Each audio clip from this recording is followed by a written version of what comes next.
আগামী 21শে মে যদি আপনারা সঠিক সিদ্ধান্ত নেন, ইনশাআল্লাহ এখানে নবনির্বাচিত ইউনিয়ন পরিষদের চেয়ারম্যান আছেন, আমাদের উপজেলা চেয়ারম্যান প্রার্থী আছেন আরিফুল ইসলাম হাওলাদার, এবং আমাদের থানা আওয়ামী লীগের সাধারণ সম্পাদক আছেন। তারা ওয়াদা করে যাবেন আগামী 2.5 বছরে যদি তারা নির্বাচিত হয়, আড়িয়লের কোনো কাজ আর থেমে থাকবে না। কবির হালদার কানাডার নাগরিক, খুকু হালদার সুইজারল্যান্ডের নাগরিক। তাদের সমস্ত বিলাসী জীবনযাপন ছেড়ে তার বাবার স্বপ্ন পূরণ করার জন্য আপনাদের দ্বারস্থ হয়েছে। আজকে বুতু হালদার সাহেবের সন্তান উপজেলায় না দাঁড়াইলেও পারত, কারণ সে রানিং ইউনিয়ন পরিষদের চেয়ারম্যান। সেটা ইস্তফা দিয়ে তার বাবার স্বপ্ন পূরণ করার জন্য আজকে আপনাদের দ্বারে এসেছে।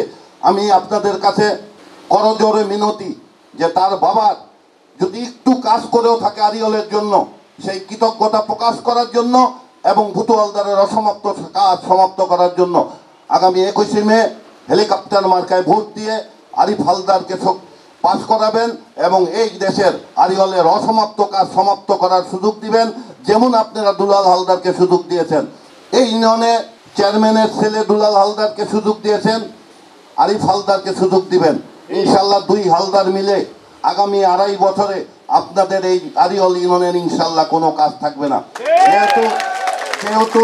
যেহেতু নির্বাচনী প্রচারণায় অনেক কিছু বিধিবিধেদ আছে, না হলে আমরা যার রাজনীতি করি, আমরা যার নির্দেশে চলি, তিনিও আপনাদের সামনে ভোট চাইতেন। আমি নাম বলবো না, এটা নির্বাচনী আচরণবিধি লঙ্ঘন।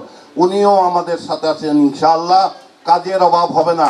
এখন আপনাদের একটাই অভাব, সেটা আপনারা সঠিক সিদ্ধান্ত নিতে পারলে আগামী 21শে মে যদি আপনারা সঠিক সিদ্ধান্ত নেন, ইনশাআল্লাহ এখানে নবনির্বাচিত ইউনিয়ন পরিষদের চেয়ারম্যান আছেন, আমাদের উপজেলা চেয়ারম্যান প্রার্থী আছেন আরিফুল ইসলাম হাওলাদার, এবং আমাদের থানা আওয়ামী লীগের সাধারণ সম্পাদক আছেন।